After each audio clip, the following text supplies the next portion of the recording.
and I can't remember who was the president, but probably Clinton in the United States. And then it said Prez says, and we inducted the political title of president as Prez, and Yeah. obviously Dead Prez was highly influenced by people like Rakim and like the Paid in Full song, and like I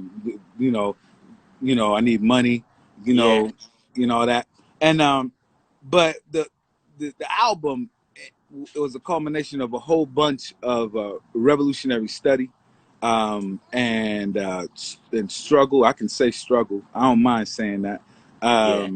because struggle isn't a good term, but it is when you succeed, because that when you get the war wounds and you get the scars that goes Yeah. with the struggle. And so we Let's Get Free was a culmination of two soldiers, myself and Stickman, who who were looking for freedom in any way we can find it, under any rock and any example. And those greatest examples came as, like, people like Little Bobby Hutton, who was under the leadership of Huey P. Newton. People like Marcus Garvey. People like obviously Kwame Nkrumah and all the African freedom fighters and Sekou Toure and Thomas Sankara and all of that and Maurice Bishop.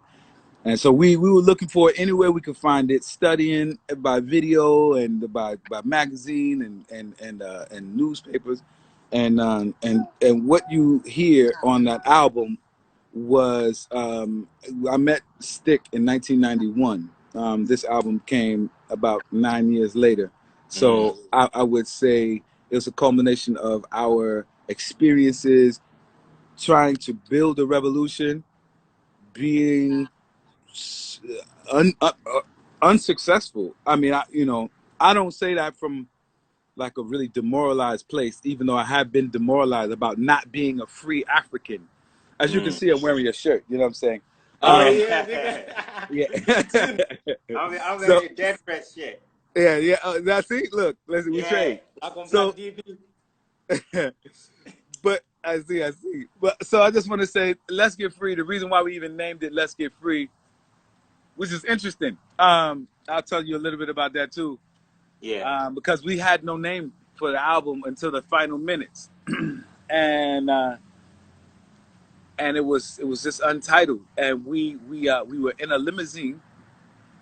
We were leaving some sort of executive event in Manhattan, trying to figure out how do revolutionaries exist in a world where music was in the place that it was in. I mean, Tupac was murdered, and it was Versace. It was what was commercial was that, and we knew that we wanted to say something in the face of all of that stuff and getting money, and which is what it is. It was hip Yeah. hop, but we wanted to say what meant the most to us, and if we could say anything we could say, we would say to everybody, "Let's get free." And we literally said those words. We was like, me and Stick, we pounded fists. We was like, I was like, man, let's just get free, man. He said, let's get free. He's like, that's it, man. Let's get free. And then we pounded fists like boom, like together. And it was like, and we got out the limo and we went in and we told the executive that's gonna be the name of our album, Let's Get Free.